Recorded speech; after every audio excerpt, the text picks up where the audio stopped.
Hello प्यारे बच्चों। तो लास्ट सेशन में एक्सरसाइज 1.2 के फर्स्ट 3 क्वेश्चन हमने देख लिए थे। अब उसके आगे के क्वेश्चन हम इस सेशन में करते हैं। तो without wasting any time let's learn something.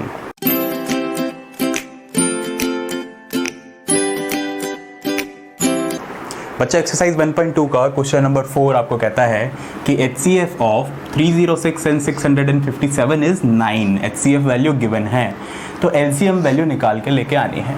तो बच्चों आपको जो मैंने वेरिफिकेशन वाला मेथड बताया था वो इस पर अप्लाई कर सकते हैं, क्योंकि ये 2 ही नंबर है। तो वेरिफिकेशन में मैंने क्या बताया था आपको, HCF into LCM would be equals to what, product of those 2 number, यानी कि A इंटू B। तो हमारे पास HCF वैल्यू 9 गिवन है, LCM वैल्यू निकाल के लेके आनी है, और 2 जो गिवन नंबर है वो 306 एंड 657। तो सिंपली 9 को उधर ट्रांसफ़र करेंगे LCM निकालने के लिए, तो डिवाइड में चला जाएगा बच्चों।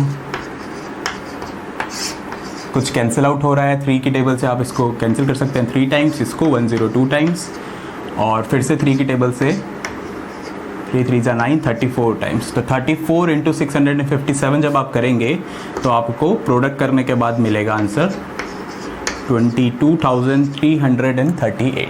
तो ये आपका फाइनल आंसर आ जाएगा। प्राइम फैक्टराइजेशन करने की ज़रूरत नहीं है, डायरेक्ट HCF दिया हुआ है, LCM निकालने के लिए हमें ये मेथड यूज़ करना है। इसी सीक्वेंस में आगे बढ़ते बच्चों, क्वेश्चन नंबर 5 जो है वो आपके एग्जाम्पल में भी मैंने आपको इस तरीके का क्वेश्चन कराया था। एग्जाम्पल में 4n था, और क्वेश्चन नंबर 5 में दे दिया आपको चेक वेदर 6n। बिल्कुल उसी टाइप का क्वेश्चन है, 6n ends with the digit 0 for any natural number n, यानी n की किसी भी नेचुरल वैल्यू के लिए क्या ये जो पूरा एक्सटेंशन है, जब इसको एक्सपैंड करेंगे तो क्या उसकी वैल्यू कभी डिजिट, जो लास्ट डिजिट है वो 0 पे एंड हो सकता है। तो फंडा मैंने आपको एक ही बताया था इसके लिए। इसको प्राइम फैक्टराइज कर लीजिए सबसे पहले। 6 को प्राइम फैक्टराइज करा तो 2 इंटू 3 की पावर n, दैट मीन्स जो प्राइम फैक्टराइजेशन बनेगा एंड में वो ऐसा बनेगा 2 की पावर n 3 की पावर n, यानी n की वैल्यू कोई भी नेचुरल नंबर रखिए, प्रोडक्ट ऐसा बनता जाएगा। 1 रखेंगे तो 2 की पावर 1 3 की पावर 1, 2 रखेंगे तो 2 की पावर 2 3 की पावर 2, और एंड डिजिट 0 बनाने के लिए, लास्ट डिजिट को 0 बनाने के लिए जो मैंने फंडा बताया था उसके अकॉर्डिंग आपको एटलीस्ट एक बार 2 इंटू 5 का कॉम्बिनेशन चाहिए प्रोडक्ट में। प्राइम फैक्टराइजेशन में एटलीस्ट एक बार 2 इंटू 5 चाहिए। आप देखेंगे कि इसके प्राइम फैक्टराइजेशन में 2 इंटू 5 का कॉम्बिनेशन नहीं बन रहा है। इसका क्या मतलब हुआ कि इसकी किसी भी n की नेचुरल वैल्यू के लिए 6n का जो रिजल्ट है कभी भी 0 पे एंड नहीं हो सकता। तो इस क्वेश्चन का आंसर हो जाएगा no. For any value of n there is no possibility, there are no chances कि डिजिट्स लास्ट डिजिट 0 आ जाए। 5th क्वेश्चन बिल्कुल पिछला वाला ही था, 6th क्वेश्चन देख रहा हूं मैं। Explain why these 2 number are composite number. आपको 2 नंबर दिए गए हैं और आपको उनको कंपोजिट प्रूफ करना है। तो बच्चों इसमें हमें फंडामेंटल थ्योरम ऑफ अरिथमेटिक लगानी है, जो कि कहती है कि each composite number can be represented in its prime factorization form, यानी कि प्रोडक्ट ऑफ प्राइम नंबर की फॉर्म।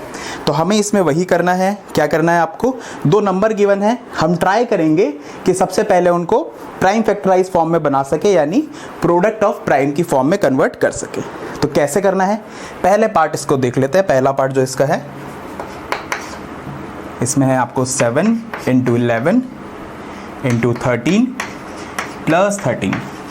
तो आपको यहाँ तक कोई प्रॉब्लम नहीं आ रही थी क्योंकि प्राइम नंबर्स की प्रोडक्ट की फॉर्म थी, लेकिन यहाँ पे प्लस आ गया और 13 आ गया। तो हम करेंगे क्या, ये 2 टर्म्स बन गई जो आपस में प्लस हो रही है, तो हम इसमें से 13 कॉमन ले सकते हैं। 13 कॉमन लेंगे तो फर्स्ट टर्म में से बनेगा 7 इंटू 11, और सेकेंड टर्म में से 1 बचेगा क्योंकि हमने 13 को कॉमन ले लिया है। इसी को आगे देखते हैं, 13 बाहर कॉमन ही है, 7 इंटू 11 इज 77 प्लस 1, तो 77 प्लस 1 दैट मीन्स 13 इंटू 78। बच्चों 13 तो मेरा प्राइम नंबर है, लेकिन 78 प्राइम नंबर नहीं है, लेकिन 78 को मैं प्राइम फैक्टराइज कर सकता हूँ। देखो बच्चों, सबसे पहले 2 से डिविजिबल होगा 78, और जो डिविजर आएगा वो आएगा 39। 39 2 से डिविजिबल नहीं होता, लेकिन 3 से डिविजिबल होता है। हाउ मेनी टाइम्स, 13 टाइम्स, तो लास्ट में आ जाएगा 13। तो 78 को मैंने प्राइम फैक्टराइज कर दिया 2 इंटू 3 इंटू 13, तो मैंने देखा जो मेरा ओरिजिनल नंबर था वो भी पूरा का पूरा प्राइम फैक्टराइज हो गया। मैं इसको असेंडिंग ऑर्डर में लिखूंगा तो 2 इंटू 13, 2 इंटू 3 इंटू 13 इंटू 13।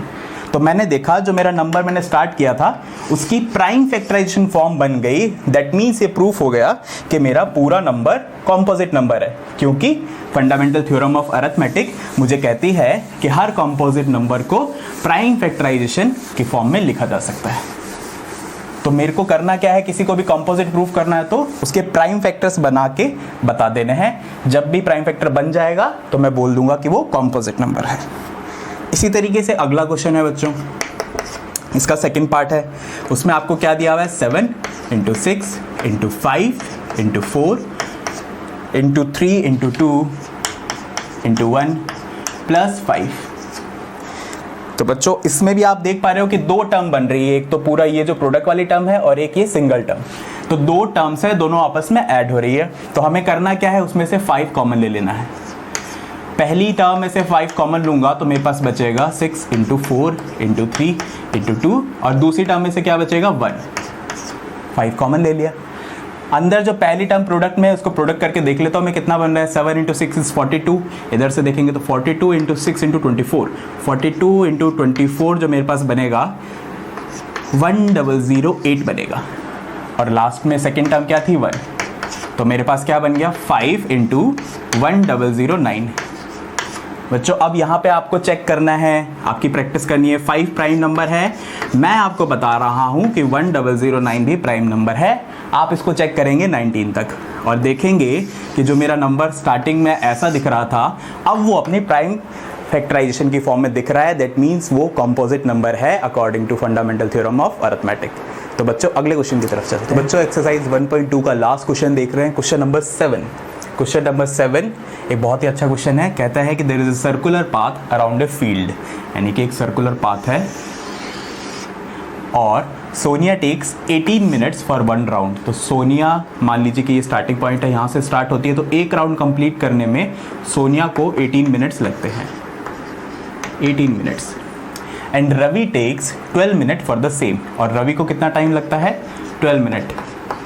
तो ये चीज़ तो देख सकते हैं कि रवि थोड़ा सा फास्ट है सोनिया से, क्योंकि रवि कम टाइम में कवर कर रहा है। Suppose they start at the same point, ये हमारा स्टार्टिंग पॉइंट है। मान लीजिए कि यहाँ से वो सेम पॉइंट से स्टार्ट करते हैं एट द सेम टाइम, मतलब एक ही टाइम पे स्टार्ट करते हैं। And goes in the same direction, मतलब दोनों ही एक ही डायरेक्शन में जाते हैं। इस डायरेक्शन में सोनिया जा रही है तो इसी डायरेक्शन में रवि मूव कर रहा है। After how many minutes will they meet again at the starting point, यानी कि वो स्टार्टिंग पॉइंट पे दोबारा कब मिलेंगे। पहली बार तो तब मिलते हैं जब वो स्टार्ट कर रहे होते हैं, लेकिन स्टार्ट करने के बाद क्योंकि दोनों की स्पीड अलग अलग है, तभी तो आप देख रहे हैं ना कि टाइम भी अलग अलग है। तो जब स्पीड अलग अलग है तो अलग अलग पॉइंट पे अलग अलग टाइम पे अलग अलग पॉइंट पे होंगे, लेकिन वो यहाँ पे आके दोबारा कब मिलेंगे ये आपको क्वेश्चन ने पूछा है। तो बच्चों इस क्वेश्चन को पहले हम फिजिकली ऐसे समझ लेंगे कि एक्चुअल में हो क्या रहा है सीन में। उसके बाद हमें निकालना क्या है। हमने अभी तक 2 चीज़ें सीखी है, हाईएस्ट कॉमन फैक्टर और लीस्ट कॉमन मल्टीप्लायर। यहाँ पे मैं आपको लीस्ट कॉमन मल्टीप्लायर का फिजिकल मीनिंग दोबारा रिमाइंड करवाना चाहता हूँ। बच्चों लीस्ट कॉमन मल्टीप्लायर निकालने के बाद जो हमारा आंसर आता है वो होता क्या है, वो एक्चुअली में ऐसा सबसे छोटा नंबर होता है जिसको दोनों गिवन नंबर, यानी जिसका आप एलसीएम निकाल रहे हैं, वो इक्वली डिवाइड कर सकते हैं। इक्वली मतलब एक साथ दोनों डिवाइड कर सकते हैं, ऐसा नंबर होता है। तो हमें एक्चुअल में इस क्वेश्चन में लीस्ट कॉमन मल्टीप्लायर की ज़रूरत है। वो हमें क्या निकाल के देगा, वो हमें ये देगा कि 18 मिनट के बाद, 18 मिनट वो एक राउंड कंप्लीट करने के बाद, और सिमिलरली 12 मिनट में एक राउंड कंप्लीट करने के बाद तो वो मिल नहीं सकते, है ना। क्योंकि मान लीजिए कि रवि ने तो 12 मिनट में कंप्लीट कर लिया, लेकिन सोनिया जो कि 18 मिनट में एक राउंड कंप्लीट करने वाली है, वो शायद यहाँ कहीं हो सकती है जब रवि एक राउंड कंप्लीट कर रहा होगा। तो यानी कि एक राउंड जब रवि ने कंप्लीट किया तब सोनिया यहाँ कहीं हो सकती है, और जब सोनिया ने अपना एक राउंड कंप्लीट किया तो रवि आगे जाके यहाँ कहीं हो सकता है। तो हमें ऐसा एक कॉमन मल्टीप्लायर निकालना है जो कि दोनों से डिवाइड हो रहा हो, यानी कि दोनों जब इस पोजीशन पे पहुँच रहे हो, स्टार्टिंग पोजीशन पे। तो क्वेश्चन हमें सिर्फ एलसीएम निकालने का है, लेकिन फिजिकल मीनिंग भी हमें समझ में आना चाहिए। तो हमें 18 और 12 का एलसीएम निकालना है। 18 का प्राइम फैक्टराइजेशन करेंगे 2 इंटू 3 इंटू 3, पहले 2 से डिवाइड होगा 9 टाइम्स, फिर 3 इंटू 3, 9 इक्वल्स टू 3 इंटू 3। 12 का भी इसी तरीके से करना है, 2 से करेंगे तो 6 आएगा, 6 को भी 2 से करेंगे तो 3 आएगा, तो एंड में 3 बच जाएगा। और अब आपको इसका निकालना है least common multiplier. Least common multiply के लिए क्या करते हैं बच्चों, गिवन प्राइम नंबर जो भी है उनकी हाईएस्ट पावर लेते हैं। तो 2 तो हाईएस्ट 2 टाइम्स आया है क्योंकि 18 में से 1 टाइम ही है, और इसी तरीके से 3 भी हाईएस्ट कितने टाइम आया है, 2 टाइम आया है, यहाँ पे तो 1 टाइम ही है। तो इसको जब हम मल्टीप्लाई करके देखेंगे तो 2 × 2 4, 4 × 3 12, 12 × 3 36 मिनट। अब इसका हम फिजिकली मतलब भी समझ सकते हैं। 36 मिनट का मतलब क्या है, स्टार्टिंग पॉइंट से, स्टार्टिंग के टाइम से 36 मिनट। तो ध्यान से देखो बच्चों, सोनिया जो है वो 36 मिनट में कहाँ पे होगी, 18 मिनट में एक राउंड कंप्लीट करेगी और अगले 18 में, तो 18 + 18 36, यानी कि जब सोनिया के 2 राउंड कंप्लीट होंगे तब 36 मिनट हो रहे होंगे, मतलब उसने दूसरा राउंड कंप्लीट ही किया होगा, मतलब उसकी पोजीशन क्या होगी, यही होगी पोजीशन जहाँ से स्टार्ट किया था। इसी तरीके से रवि के लिए देखिए कि पहला राउंड लगाने में 12 मिनट लेगा, अगला राउंड में 12 मिनट और लेगा, तो 12 + 12 24, और उसके अगले राउंड में भी 12 मिनट 12 मिनट्स और लेगा, तो 12 + 12 + 12, यानी कि रवि के हो जाएंगे 3 राउंड्स कंप्लीट। और 3 राउंड कंप्लीट में कितना टाइम लेगा वो, 36 मिनट। तो 36 मिनट ही वो टाइम होगा जहां पे सोनिया और रवि दोनों, सोनिया 2 राउंड कंप्लीट करके यहां पे पहुंच गई होगी और रवि 3 राउंड कंप्लीट करके यहां पहुंच गया होगा। तो फिजिकली भी आपको मतलब समझ में आना चाहिए एलसीएम कैसे निकालते हैं। इसके अलावा इस क्वेश्चन में मान लीजिए आपको लैंग्वेज ही समझ में नहीं आ रही है, कुछ बच्चे करते हैं कि सर कुछ नहीं समझ में आ रहा, आपने अभी तक बताया तो एचसीएफ और एलसीएम ही है, हम तो एचसीएफ निकाल के आ गए थे सर। तो एचसीएफ निकालने जाओगे, मैं वो भी बता देता हूँ। 2 × 2, एक तो 2 कॉमन आएगा एचसीएफ में, एक 3 कॉमन आएगा, तो एचसीएफ क्या आ जाएगा, 6 मिनट। बच्चों इसको फिजिकली अप्लाई करके देख लो ना, 6 मिनट का मतलब क्या है, 6 मिनट के बाद सोनिया कहाँ होगी, या पहले रवि का देख लेते। रवि कहाँ होगा, रवि अगर 12 मिनट में एक पूरा राउंड कंप्लीट कर रहा है तो वो 6 मिनट में बिल्कुल आधे पे होगा। ये बात आप मानते हैं कि रवि की पोजीशन 6 मिनट पे हाफ पे होगी। और सोनिया कहाँ पे होगी, सोनिया का ये 1/3 टाइम है, यानी कि पूरा राउंड का 1/3 उसने कंप्लीट किया होगा, है ना, यानी कि 120 डिग्री पे होगी वो। तो सोनिया यहाँ पे होगी, रवि यहाँ पे होगी, कहाँ पे मिले ये, एचसीएफ ने जो हमें टाइम बताया है उस टाइम पे तो दोनों अलग अलग पोजीशन पे है, और दोनों ही स्टार्टिंग पोजीशन पे तो है ही नहीं, जबकि क्वेश्चन ने हमें बोला है कि सेम पॉइंट पे आने चाहिए। तो अगर आप एचसीएफ निकाल भी रहे हैं तो एक बार फाइनल आंसर लिखने से पहले सोच लीजिए कि एचसीएफ क्या बता रहा है और एलसीएम क्या बता रहा है। इस तरीके से बच्चों हमने देखा इस टाइप के क्वेश्चन अटेम्प्ट करने के लिए फिजिकल मीनिंग भी आपको समझना ज़रूरी होता है। आज की क्लास में इतना ही, मिलते हैं अगले सेशन में। Until then the class 24 learn and score.